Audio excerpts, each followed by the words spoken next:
You are listening to the Horse Radio Network, part of the Equine Network family. What a beautiful day for horses in the morning.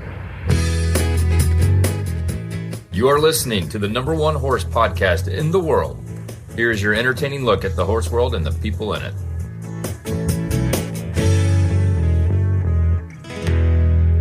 Wow, good Wednesday morning, everybody. I am Glenn the Geek in Ocala, Florida. And I'm Jamie Jennings in Norman, Oklahoma. You're listening to Horses in the Morning on the Horse Radio Network for Wednesday, March 5th, episode 3640, brought to you today by Poseidon Animal Health and State Line Tech. Hello, Horse World. It's Wednesday, the day you start daydreaming of a weekend with your horses. We'll help you get there with more silly horse talk on Horses in the Morning. Well, that's right. It is Wednesday, and I know a lot of you were, my Facebook friends who are listeners, were without power this morning. Apparently, power was out all over the place thanks to the storms, which are now hitting us. So we have the high winds and the heavy rain. So we had no power yesterday, but we got really lucky. There was no severe weather, but it was really fun at like 3 to 5 in the morning to be worried about tornadoes. Super fun. Yeah. Did you all go in the little cubby hole behind the kitchen? No, and it's like I spent so much time working to like get it ready, and we didn't even have to go in it. You tried to make room for everybody. You have a new addition now, so I know. Yeah. Well, today we're going to learn about the amazing work of the Spirit Horse Ranch, which is helping the fire victim or survivors in Hawaii with their program. And you were on Maui, right? I have been to Maui, yes. Okay. And so we haven't heard about them in a while, so we're going to get caught up over there. And then Dr. Michelle's going to join us to talk about outdated labels on dewormers and what it means for keeping your horses safe and worm-free. Plus, we have some weird news. And then in the Auditor Spotlight, Adrian Moorman is joining us today. So she was also without power this morning. So she's in Indiana. I know power is out a lot of places. And hopefully not my place or the show. You won't be hearing this later. This will be over quickly. Yes, which reminds me, I'm going to hit record on the online one because, we probably should do that, shouldn't we? Yeah, let's do that right now. All right, we're recording. So Australian Ben and Canadian Olivia are starting. We've covered a lot of long rides on this show over the years, mostly across America, right? And we've probably talked to, a dozen people who have ridden across America. Well, these two thought that wasn't good enough. So they have started and have begun the ride of the Pan American Highway, which goes 18,000 miles from Argentina to Alaska. That's right. It's one road that goes from the tip of Argentina all the way to the top of Alaska. And it's called the Pan American Highway. 14 countries. They will spend 10 years doing this. Obviously, not with the same horses. They're going to be switching horses out. But it would take 26 hours to if you flew by plane, or a month if you drove it. That's how long this is. They started February. And it takes 10 years to ride it? Yes. That's a commitment. I couldn't commit to anything for that long. They started February 2nd down in Argentina, and after 3 weeks down there buying horses and preparing for their journey, they started out with 5 horses that carrying everything they need, but plan on buying more horses as they go because they're going to be switching horses out. This is not, we're going to do this with the same 5 horses. The pair has already walked through snow while crossing the Andes and also encountered intense winds and high temperatures. And they'll be the first ones, if they can accomplish this, to ride it on horseback. People have walked it. People have ridden bikes. In 1983, George Megan became the first person to walk it, and it took him walking it 2,426 days. How many years is that? Well, 365 days, 6-7 years. And it's going to take longer with the horses? Well, you got other considerations, right? You got to feed them and do all of that. I don't know. Let me just say a couple things. Yeah. First of all, I hope Ben and Olivia have a strong relationship. Yeah, me too. Because 10 years riding together, no. It didn't say if they were a couple or not either, so I don't know the answer to that. If they are, I hope they don't make babies on the road.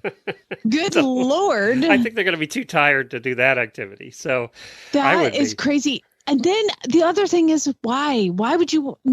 I don't have that gene of like, no, I don't either. I'm going to do something really hard and make it painful and it's going to suck and I'm going to have no money. How do you have money to afford any of this? I don't know. And do they speak all the different languages that they're going to come across? Like they speak Spanish and Portuguese. Could you get away with Spanish and English on that trip? You know, in a lot of those countries in South America, can you get away with Spanish?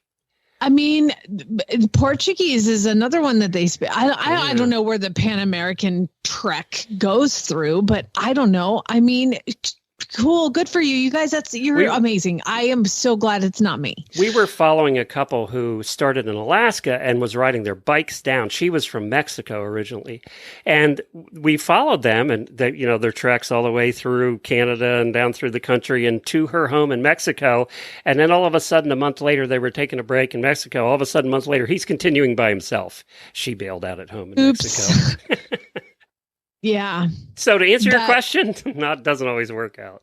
Good luck, guys. That's a lot of commitment. I see these people hiking the Appalachian Trail for 6 to 7 months, and I go, I don't want to be that dirty for 6 or 7 months. I'm just a wuss. I want my shower every day. I don't want to sleep in a tent one night. I know. Like, I don't like discomfort. I mean, I'm just not a fan. I really, you know what? Good for you guys. That's great. Good Fantastic. Luck. Well, I'll try. Good luck. We'll try and keep an eye on them and see how they're doing. I don't know if they have Instagram or what. I'll have to find that out. In any case, Daily Whinnie time.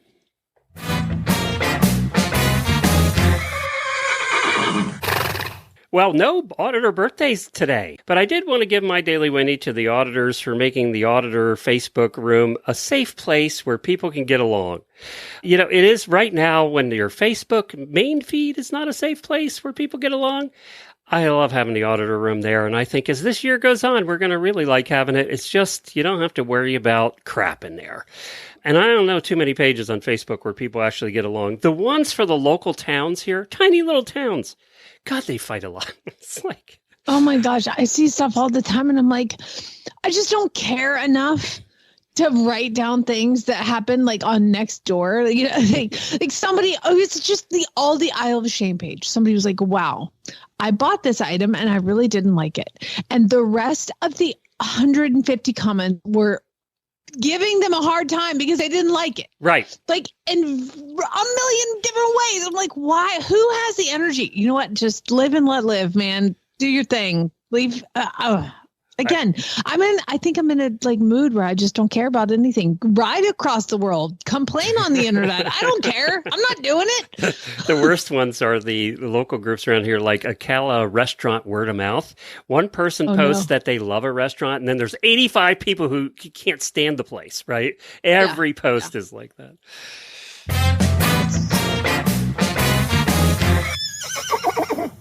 Well, I wanted to give my Daily Whinnie to... So I talked about something in the post show that is going on with me and Homer, my little friend, and I've gotten a lot of messages and it's really hard to figure out what to say to write back. So I just wanted to give a general thank you for reaching out and sending me a message. And I will know more on Friday with the veterinary stuff with Homer, and I will hopefully be able to reach out. I don't know if I can. I might never. Anyway, here's your just general bubble of like, hello, thank you. And I got it. I heard you. So pretty much our Daily Whinnie today is thank you to the listeners. We appreciate it. Yeah, that's why we do it.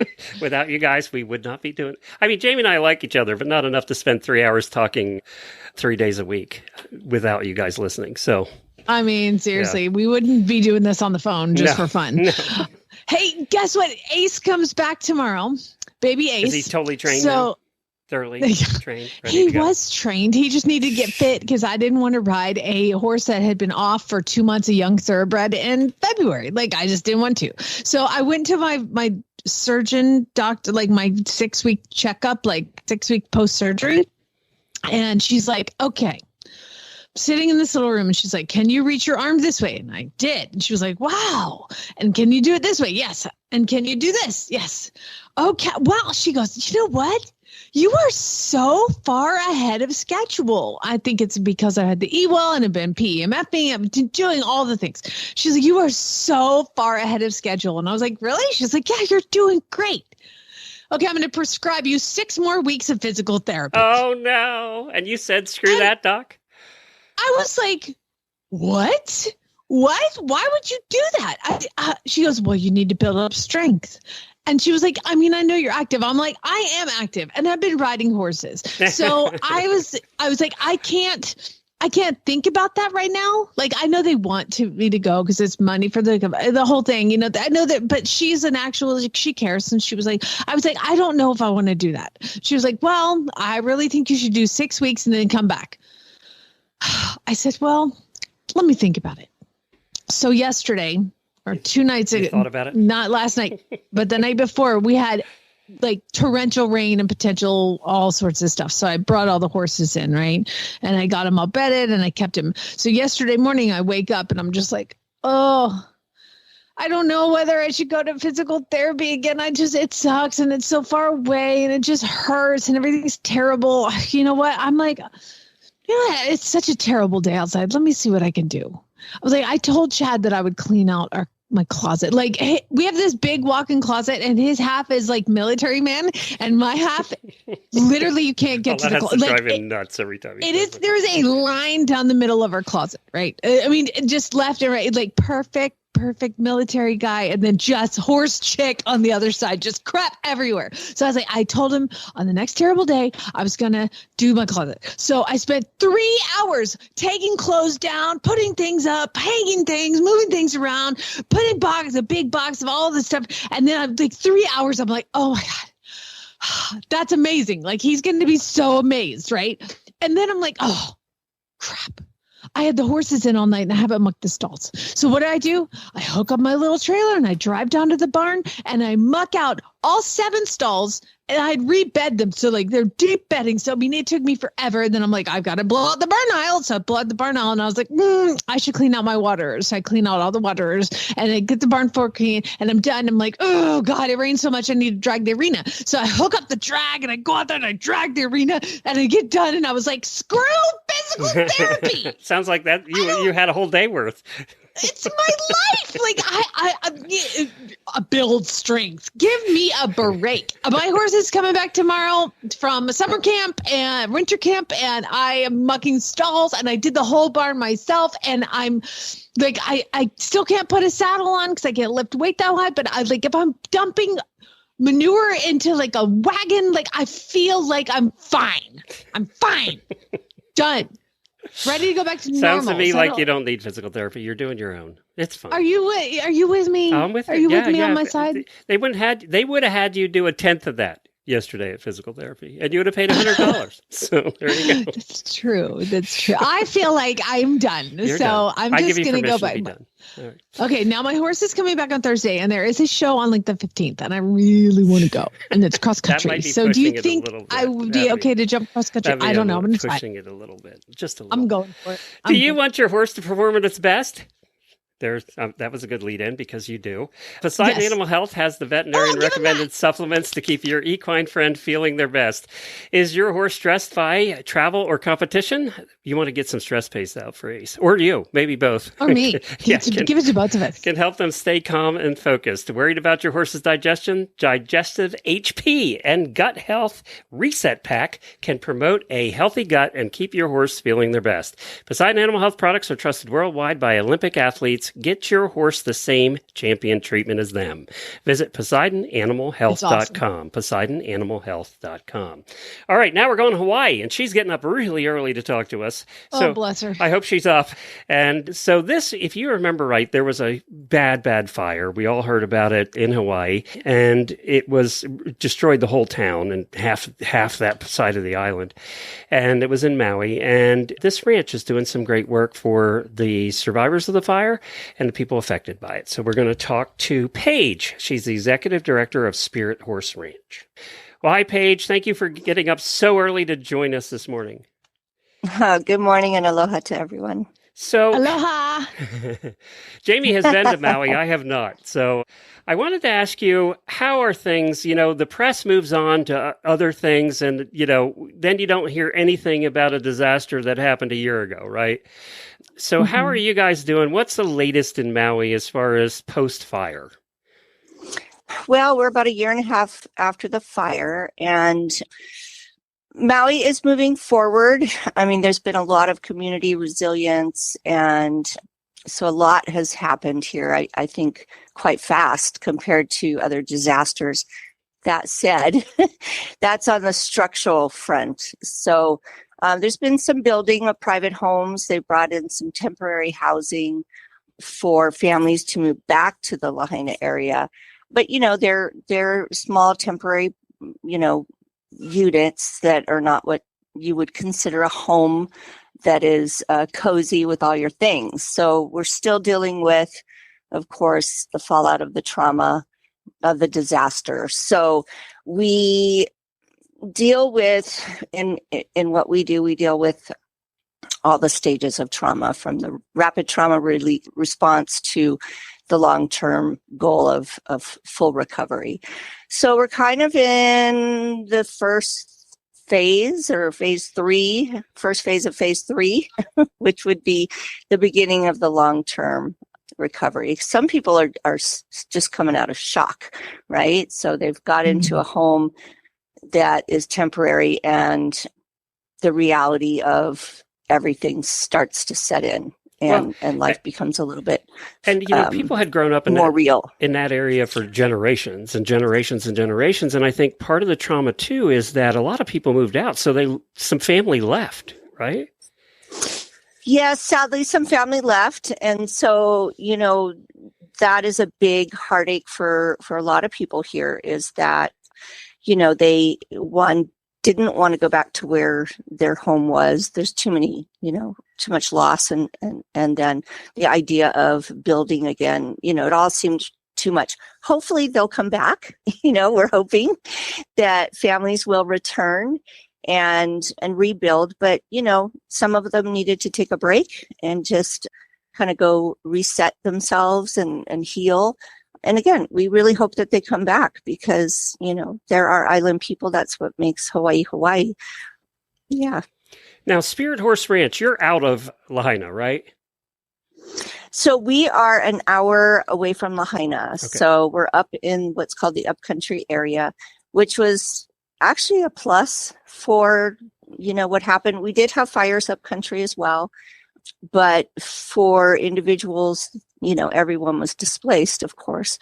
So they were sort of strewn throughout the island and put in different areas for temporary housing. And still, some of them are still in other areas. But it was a good shift, so they could get out of that area while, they were still doing the cleanup and build that resilience, heal, so they could come up here. It's a completely different visual, and take a breath, right? Be with the horses, take that deep breath, get back into their bodies, and just have a place of healing and peace.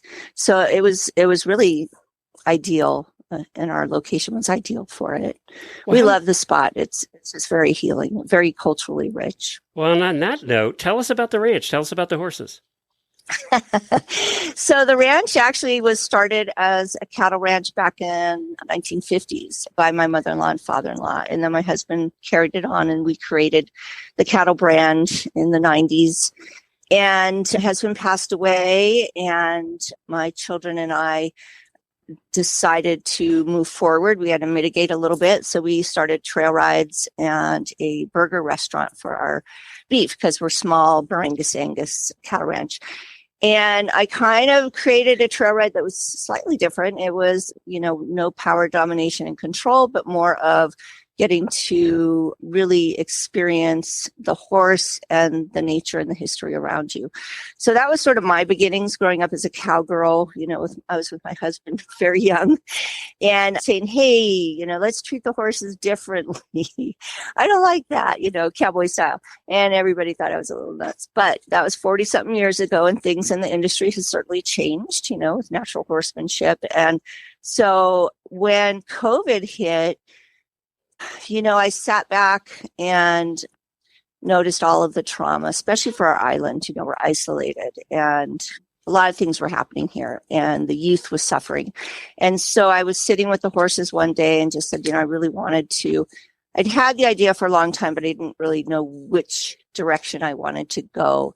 And so I created, through using multiple different programs, a very targeted approach, which was trauma. I feel that most issues in the human soul are based around trauma, whether that stems from in vitro or our very young years of attachment and detachment disorders, and then there forward. So in order to address even addiction rooted in trauma, all kinds of addictions, you have to go back to the basis and the belief systems where the trauma is stuck. So I created the trauma-informed care site here.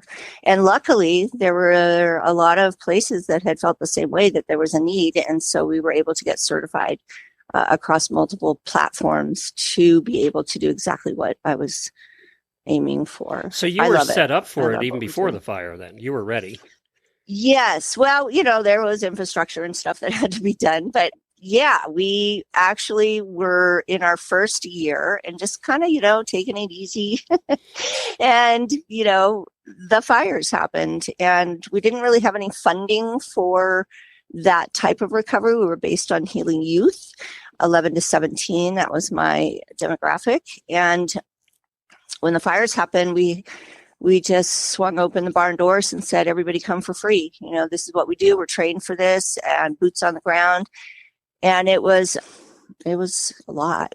I think since the fires we've done, my last count last month was 2,132 sessions since the fires alone. Yeah, a lot.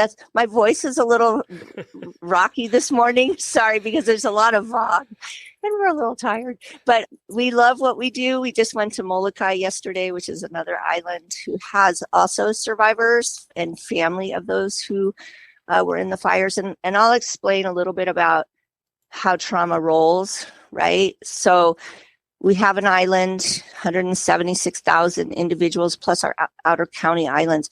Everybody's connected. So the direct effect in Lahaina and Kula was devastating, but all of those people had family and friends, and then the businesses and the jobs. So the fallout from the fire was island wide, a lot of distress, panic, sadness, grief, loss, shock. I mean, it was just, and continues. People are trying to get on their feet. Their tourists are still straggling in. And so a lot of families, the fallout from the fires has stretched far and wide and has affected relationships and, now, parents and children. Are you seeing the results with the horses? Yes, they're amazing. I love our horses. So, their horses innately just know. They pick up on, oh, wow, we get to do what we were meant to do, right? So we switched, over. We still do trail rides, but the horses will go back and forth. And when they get in the round pen with a client, they know what the client needs. They just do. It's incredible. And so we base every session on where we meet the client, where they're at that day. And then we are open to kind of direct the session by what the horse tells us. And there's many gestures that the horse may do. And we work as a team. So we always check in with the horse in each activity to know what's best for the horse first, and also for the client, of course. it's a nice dyad where we work as a unit, and we have handlers that work with us in case we're not catching something. The principle behind what we do is very important to make sure the horse is okay, because they're just this conduit of healing. And, they give us different signs with their eyes, their ears, their mouth, their feet, their tail, their breathing. You have to kind of watch all of those things to make sure you're catching what needs to be caught and protecting the horse as well. So that's super high on our priority. Well, Paige, and the horses Paige, before love it. we're going to run out of time here, but I did want to ask you, and I'll be in big trouble with the listeners if I don't. What breed of horses do you have? Oh, we have a lot. We have Tennessee Walkers, we have Missouri Foxtrotters, we have Quarter Horse, Palomino. We have, oh my gosh, Hawaiian Pony. She's a horse. We have a little miniature Appaloosa leopard, Appaloosa, and we have a warm blood. I mean, they're just a cross selection. We live on an island, so oftentimes we have to fly to the mainland to buy our horses. Mm-hmm. Sometimes people donate for spirit horse, but we don't have breeders here, let's say, for quarter horses. So we see a beautiful horse, or we like the personality of a horse, and we might, choosing horses, it's really from your heart. So, yeah. Well, Paige, thank you for doing what you're doing. We cover a lot of equine assisted therapy programs across the country, and veterans and first responders and all of that. But when we saw yours, it was like, okay, she's dealing with a very specific situation, and I'm glad you're there. And I'm sure 2,200 people are glad you're there too. Well, it's a pleasure to work with them. I think the most important part for us is when you see that transformation happen. If someone walks in and they're feeling really deep, big feelings, and by the time they leave after their hour with the horse, they're light, they're uplifted. There's been this huge switch in transformation, and they're more grounded, and they have tools, right? And the horses are a huge part of that. They really help that heart center, and they're curious. They get fully involved, the horses. They're amazing. Well, again, thank you for doing what you're doing. I'm going to put your links in our show notes, and good luck. Good luck to everybody over there, and keep up the good work. Thanks for getting up so Thank early. You guys so much. You're welcome. Thanks, you guys. Have a wonderful day. We appreciate you. All right. Bye-bye. All right. Aloha.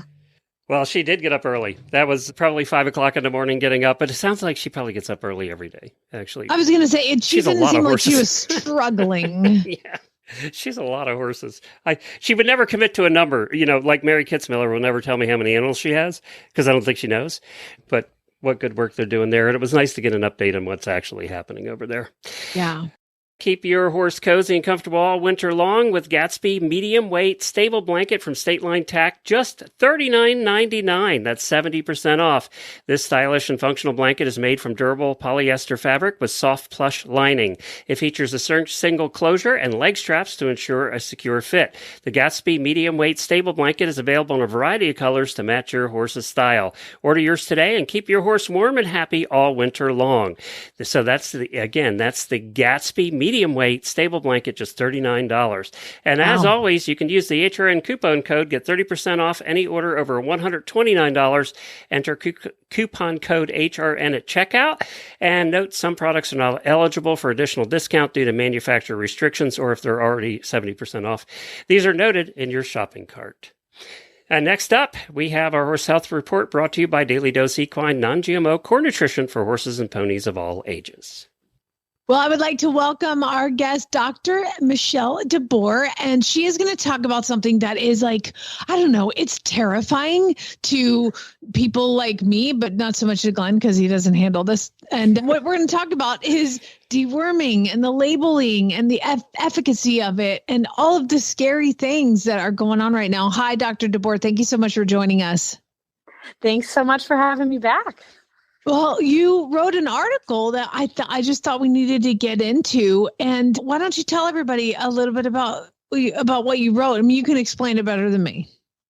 Yeah. So I kind of created a chart on one of my educational Facebook posts about horse dewormer efficacy and resistance status. So thinking about going to, your local feed store, wherever you buy your dewormer, and you have all these products in front of you, and the labels that they have that we typically read to see which dewormer we want to select for our horses, they're no longer accurate. They were created when the dewormers were created, and that was decades ago. So much has changed. So I wanted to create a kind of a visual chart to help explain where we're at now compared to maybe what was said when the dewormers were first created and how that has evolved. So the chart kind of indicates, which dewormers are effective for which parasites currently versus, what you might have seen in the past. So hopefully helping people choose the right dewormers for their horses so we're not just blindly deworming.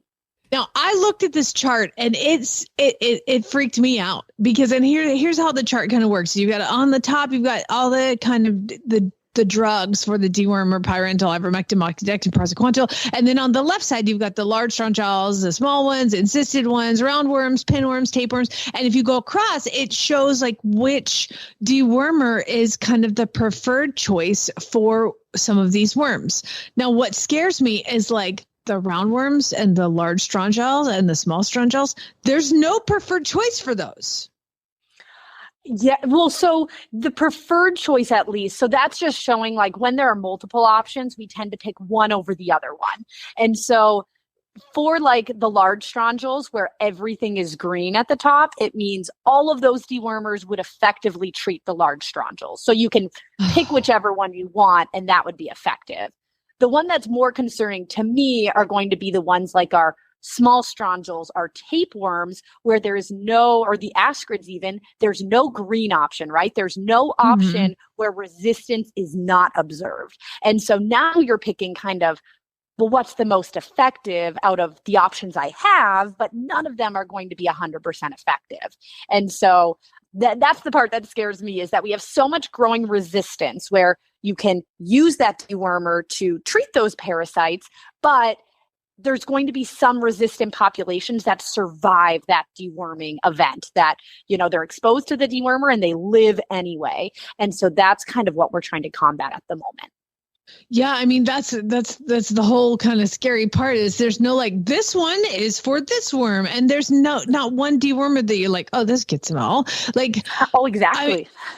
This is terrifying. So with this, all I could think of, okay, so we've got, obviously ivermectin is the preferred choice for stomach bots. And I'm fairly good at deworming my horses on a schedule, but like even the last time I sold a horse, they scoped it afterwards. And even though it had been dewormed with ivermectin, they still found a couple bots in the stomach. So even that one, like, it may be the preferred choice, but in my experience, like it's not been eradicated from the horse's GI tract. So I was looking at this and I was like, okay, so what do? You've got all these dewormers and all these different types of worms. How do you know what your horses have and what they're not? Now, all I could think of was like the fecal flow testing, I guess, would be the option to kind of start. Like, where would you start? Yeah, I think doing the fecal egg counts is one of the best things you can do to determine which parasites are affecting your horse. With that said, the fecal egg count is not all inclusive and it won't look at every single parasite. So it has its limitations. For example, I can identify strongyles, and even though large and small strongyles are technically very different species, when you're looking at the eggs look the same and you can't tell which one's which. At least in the US, we don't typically have a large strongyles problem anymore because all those dewormers are so effective in treating them. So we really kind of just focus on the small strongyles when treating that. But we also can see ascrids in a fecal egg count. That's going to be a parasite that typically affects our young horses, so like 2 and under. But especially when I have my young horses, doing those fecal egg counts to say, am I treating against ascrids or strongyles more, which is the more prevalent parasite, can be really beneficial. Because again, you see the chart, and ivermectin and moxidectin are going to be your better choices for treating small strongyles, but the benzimidazoles and pyrantels are going to be better when treating ascrids. So you're going to need to select the appropriate dewormer for the parasites you have. Pinworms, tapeworms. Pinworms, you can do like a Scotch tape test to like, you put a little bit of tape on their anus in the morning to see any eggs that come off of it. And unfortunately, right now in the US, we don't have a test to look at tapeworms. They do, I think, have saliva and blood testing that they do over in Europe, but no one's kind of picked that up over here. So we kind of just assume if the horse has been on green grass in the summer, they have probably been exposed to tapeworms, and we treat accordingly. Okay, so you talked at the beginning about the labels on the tubes. How are they incorrect?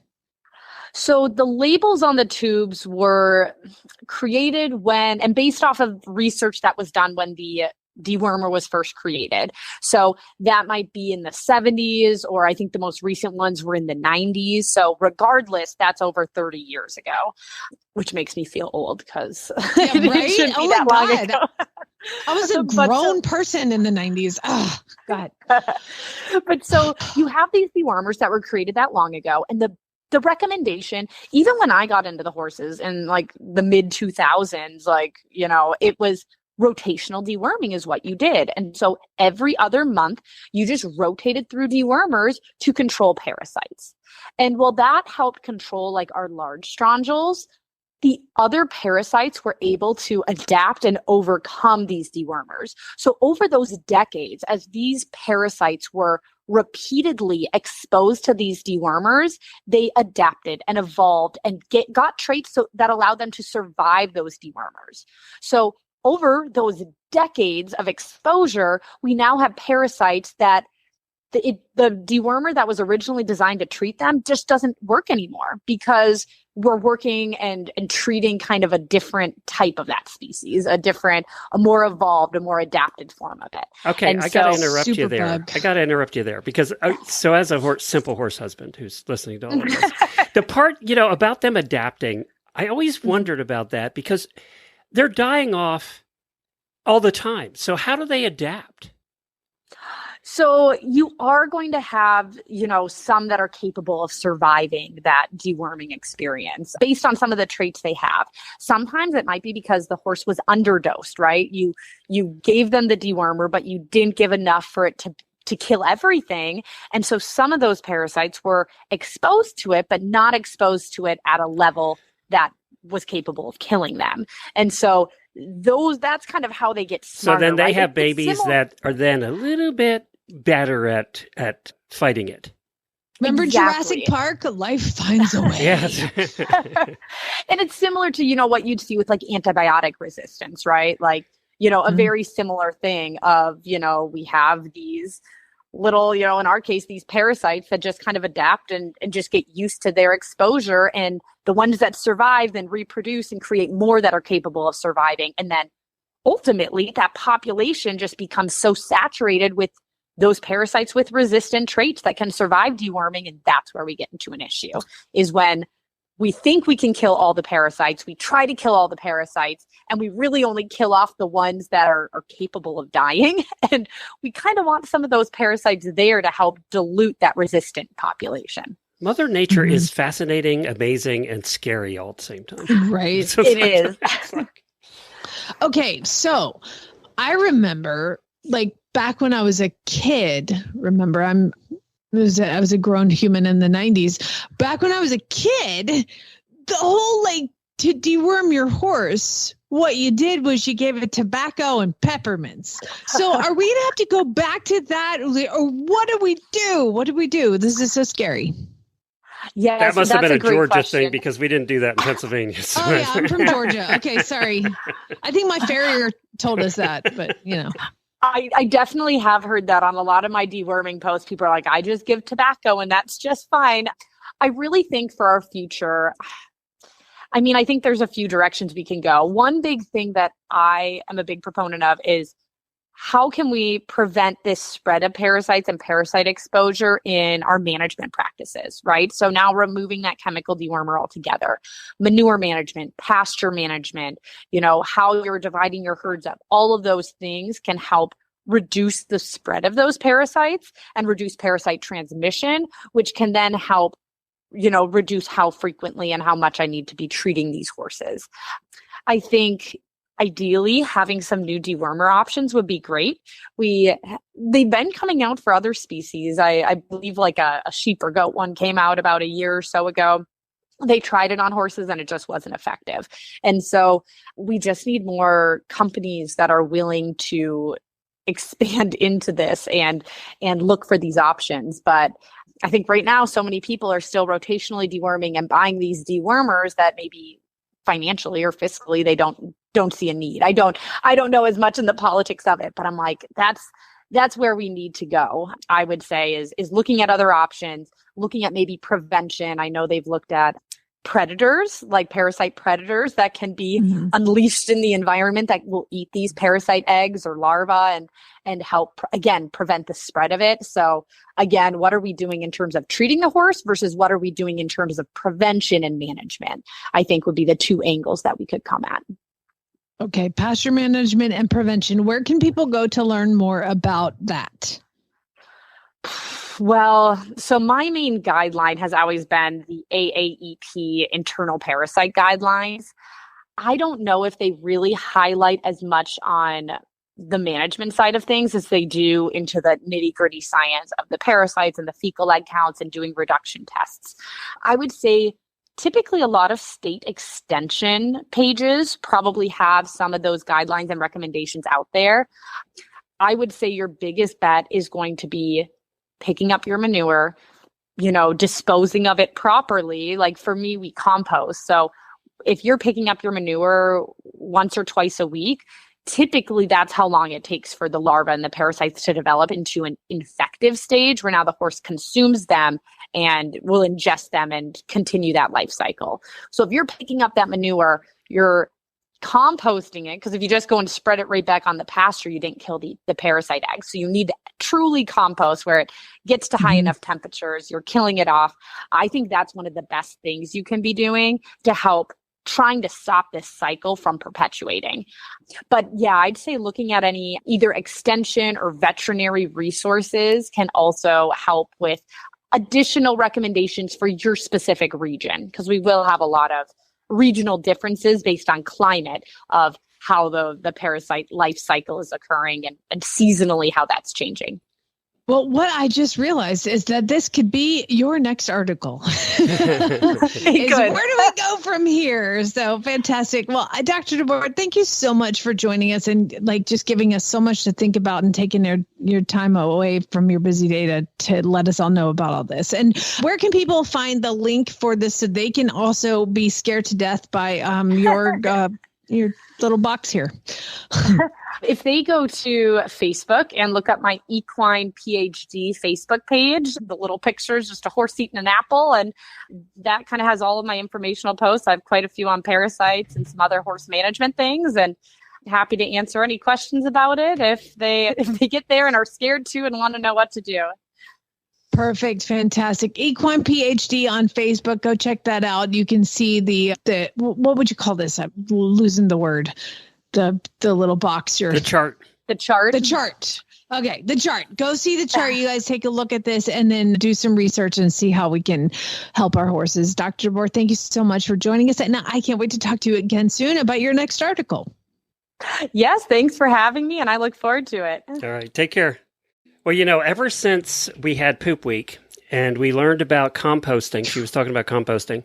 Ever since we had Poop Week, I've been obsessive about making sure that it's 50% poop and 50% other matter. Remember, the guest we had on said to compost correctly, it has to be 50% poop and 50% hay or leaves or, something, bedding, things like that. So I've been obsessive about that with the compost pile now. I don't think that that's a problem when you are using horses, like mucking the stalls and stuff. It's just like you're putting in bedding anyway. It's cleaning the paddocks where it's pure poop. And that's where it becomes a problem. So I've been obsessive now about when I'm cleaning the paddocks, I add leaves and, all that stuff so that I don't know. It just stuck with me. Oh my God. There's so much scary stuff to think about. How do horses survive? Even the compost pile we have to worry about now. It used to be easy. You just dumped it in the pile and, flipped it over every once in a while. Not anymore. You know what? Forget it. Play the ads and then we're going to go to weird news and listen to other people's crazy. Yeah. You can enjoy your favorite equine videos all in one place with Ride TV, the ultimate equine streaming platform.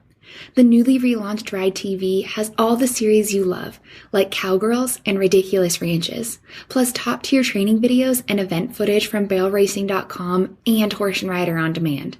Whether you're ready to relax with your favorite series, binge watch competition footage, or train with a world champion, subscribe to Ride TV today for only $19.99 to see where your ride takes you. Visit ridetvgo.tv to subscribe. Time to learn why some days you're embarrassed to be part of the human race. In Jamie's Weird News.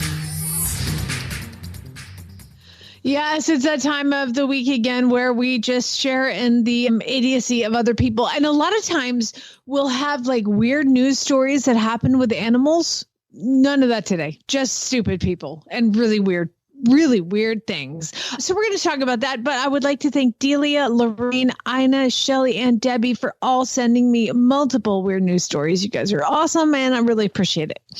So... by the way, if you're ever like looking for weird news or just looking through the news and you see something that's weird, email it to me, weirdnews@horseradionetwork.com. Send me the link. Okay. So I don't know if you heard this one, Glenn. This happened. It happened in the sky, but I did hear of this other places, but I just felt obliged to include it in this weird news this week because there's a flight that was going from Melbourne to Doha, then to Italy. I don't know where Doha is, but apparently this is like a Dubai, hugely somewhere like that. Long flight over the ocean and then over, we call it places that end in stan, like Pakistan, Kazakhstan, any of those places. We call them the stands. I was talking to Chad about this. So it's a flight that is going from Melbourne, and it is either over the ocean or over places that you don't want to land. This lady, very large lady, walks out of the bathroom and just, boom, collapse, falls down. They tried to get her. They tried to alive her. She would not be alive. So she's drops to the ground on this airplane, dead. There's nothing they can do. They can't land in Pakistan and they can't land in the ocean. So they just have to keep going. And there's 4 more hours in the flight. What do? They try to wheel her up to the front to business class, but, quote, she was quite a large lady and they couldn't get her through the aisle. So the flight attendant turns to this gentleman and says, "Hey, can you scoot over?" He's like, okay. So he and his wife scoot over and they're sitting on there's 4 seats in the row. Okay. So they scoot and they're sitting on the window and the one next to it. And they prop up this lady in the aisle on the aisle seat. The dead lady? The dead lady. And they had to fly 4 more hours with a dead lady in the aisle. Okay, that wouldn't work for me because I have to go to the bathroom too much. I'd have to be climbing over her. Oh my God, what would you do? Apparently they were like, "Hi, like there's seats around. Can we move?" And the crew was like, "Just stay in your seats, please." What? Now, I talked to Chad about this and I was like, "What do you do?" He was like, "Sometimes if people die, they usually put them in the galley." Oh, that's great too. Like, this is a thing? We need a hatch to the luggage compartment. That's what we need. And what he said is he goes, "Please don't tell me it's American. Please don't tell me it's American." And I was like, "No." And I told him what airlines it is. It's Qatar Airlines. And he was like, "Oh, yeah. Yeah, they just put him in the seat." They're known for having like really nice airline. I mean, yeah, but also they're Middle Eastern and they just don't have the like, what he was saying is they don't care. They just like, this is where they have to, just not emotional about it. Like, boom. So I guess the Qatar's partner is Sky US. And so they went on NBC and they were like, "First and foremost, our thoughts are with the family of the passenger who sadly passed away on board our flight. We apologize for any inconvenience or distress." Oh, I'm sorry. I'd be like, I can't be on this flight for 4 more hours with dead lady sitting next to me. Oh my God. I at least want a refund plus some. Yeah. Do you know what happens to a body at 4 hours after its death? I don't know, but it apparently is not really pretty. Gross. They did put blankets over her, so that's cool. Oh, well, that's good. Yeah, I'm glad to hear that. I still would have had the bathroom issue, and that wouldn't have worked for me. Yeah, no, yeah. I'm out. Yeah. That's why I always take the aisle. Okay, this is just the ultimate smash and grab. Now, actually, I didn't even know this was a thing anymore. There's still pet stores in malls that sell puppies. Really? Did you know that? I don't think we thought have there any weren't. around here. Well, they have them in Denver. 3 men walked into a pet store in Denver, and there was puppies, bulldog puppies. I don't know if they're French bulldogs or regular bulldogs, but they were priced at $4,300 a piece. So they're playing with the puppies, and I thought horses were expensive right now. one man starts having a seizure. And he's falling all over, and he falls on the floor, and he starts rolling around. He's having a seizure. He's knocking stuff over. And so all the staff runs up. Sir, let me help you. That's when his partner grabbed 2 puppies and ran Jeez. out the door, and they stole puppies. Apparently an employee tried to tackle him. The man dropped the puppies, but grabbed him again and ran out with the second man. The man having the seizure couldn't get away. He wasn't really having a seizure. They got that one. But what happened is they have mall videotape, and they watch these guys run out through the mall. On the tapes later, they jump into a gold Cadillac Escalade with tinted windows and no license plate. And they take off out of this store. Well, that won't be hard to find. Well, they're still, I mean, this is new. So they're still on the lookout for the guys. But one of the puppies was later returned because this was like on the local news in Denver. And she was like, this looks exactly like the puppy I bought today from a street vendor. And so she returned the puppy. I was wondering how they were selling the expensive puppies. Apparently just on the street. Just on the street, you guys, be aware. Street puppies. Yeah. I mean, she paid $1,500 for it from a street vendor. Realized it looked like the dogs in the photos and took it back to the pet store. Oh, my God. Well, that's an disaster. Lady. See, it's a weird story. That's weird a news. Weird story. Yep, that's a weird story. It's even weirder that we're paying $4,000 for a dog. Here's weirder. Do you want weirder? Yeah. Okay. So there's this couple. Their boyfriend and girlfriend. Her name is Robin Renee Dayton. She's 52 years old. And she went with her boyfriend to their storage unit. Did you hear about this one? No, I don't think I did. It just gets weirder. So she is apparently upset with him. But whatever, they're at the storage unit. And she's like, can you go grab me that chair in the way back? And so he goes into the back, and apparently this like hoarder's paradise is what they said. Like this thing is so full of stuff. So he starts climbing over the stuff to get to the very back. She locked him in. Boom! Closes the door, double locks it, and takes off. And locks him in the storage unit. So 4 days later. Whoa! See, this is like, it doesn't make any sense. 4 days later, on his 5th day in the storage unit without food or water, the man was able to find his phone among the items in the unit and called for help. 4 days. Well, it's dark in there. Took him 4 days? Pitch dark, but I don't know. Remember I told you the best way to locate your phone is, hey, Siri? Yeah, depending what he has. Answers. But how does my phone would be dead? I mean, it's dead. Like, I have to charge it every night. But anyway, weird, just super weird. He got out. Did they arrest her for? So he calls the police, kidnapping or and he's something. Like, he calls 911. I'm locked in a storage unit. Okay, you're locked in a unit. This is the quote. Yes, my girlfriend locked me in here. She double locked my lock, and I don't know how she put me in here, but she put me. This is to the 911 unit.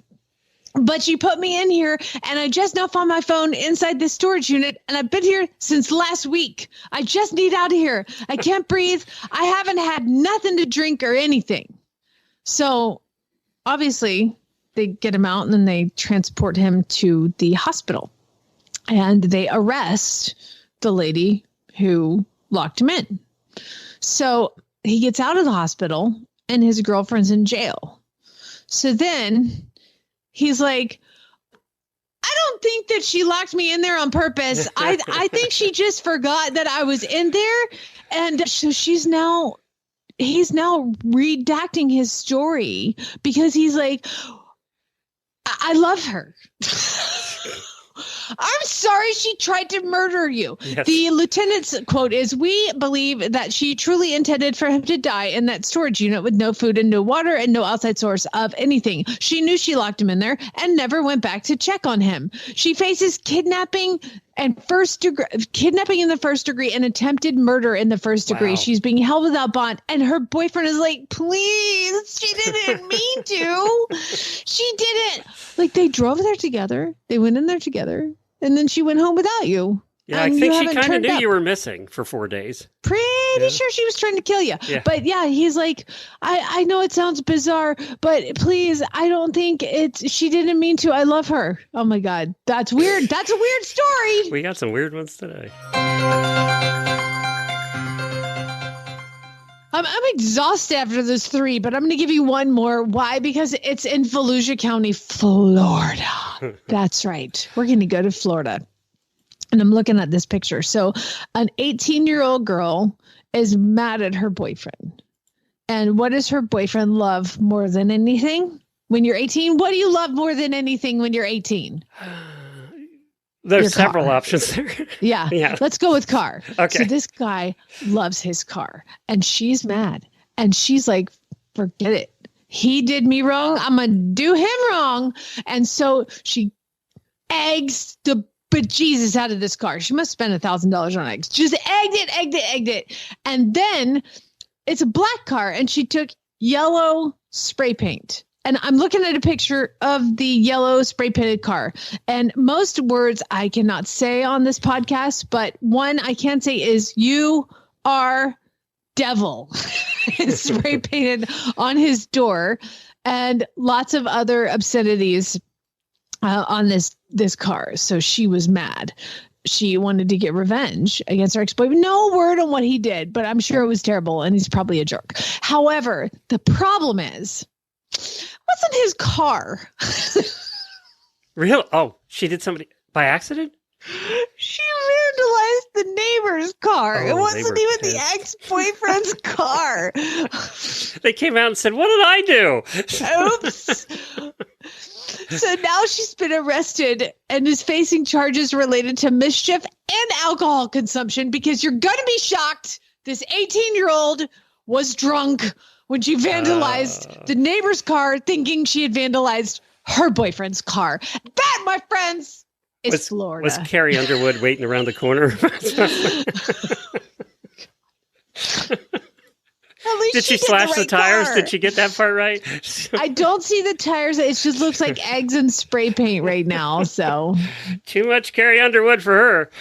I dug my key into the side that Those poor people Yeah. who came out in the morning and their car was just totaled.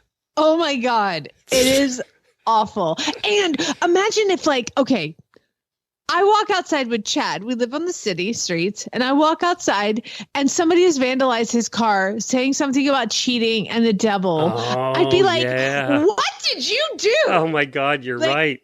Yeah. I mean, that could seriously cause some problems for the guy. Like, because I would walk my outside and be God. like, why did somebody vandalize your car? What did you do to her? You're cheating on me, and she found out about you cheating on her with me, and we're oh my God. Lots of stuff could go wrong. Oh my God, that's funny. All right. Well, where can people send next week's batch? Weird news at horseradionetwork.com. You guys I got love the weird so right much. this week, that's for sure. Yeah, they're weird. And Dealey, those were way too inappropriate for me to read on the air. And I loved them and keep sending them. Love you. And I think this might be the first dead person story you've done, actually, today. I usually don't do dead people, because usually, like, the story is they die in the story and I don't read those. But this person was already kind of dead. So, like, the weird stuff happened after they were already dead. Yeah, that's kind of weird. Well, thanks everybody for doing that. We really appreciate you joining us today. We are going to be, or actually Mary and Jennifer will be back tomorrow with a training episode, and then get your really bad ads in to Jennifer at horseradionetwork.com. We do have a new batch of prizes, which we announced last week. So get those in as well. We're going to be talking to Auditor in our Auditor Spotlight with Adrian Moorman. I think she's from Indiana. I hope she got her power back so we can actually talk to her in today's post show. And our today's meme I'll leave you with is, my horse is only scared of two things that move and things that don't. And that was Nice. thanks to Double D Trailers. We appreciate There's it. Miles, baby. It's Miles. He did a bucket, jumped on Ginger, and broke her foot. Really? Yeah, he's real fun. Only a mother could love Always him. one. There's always one. Yeah.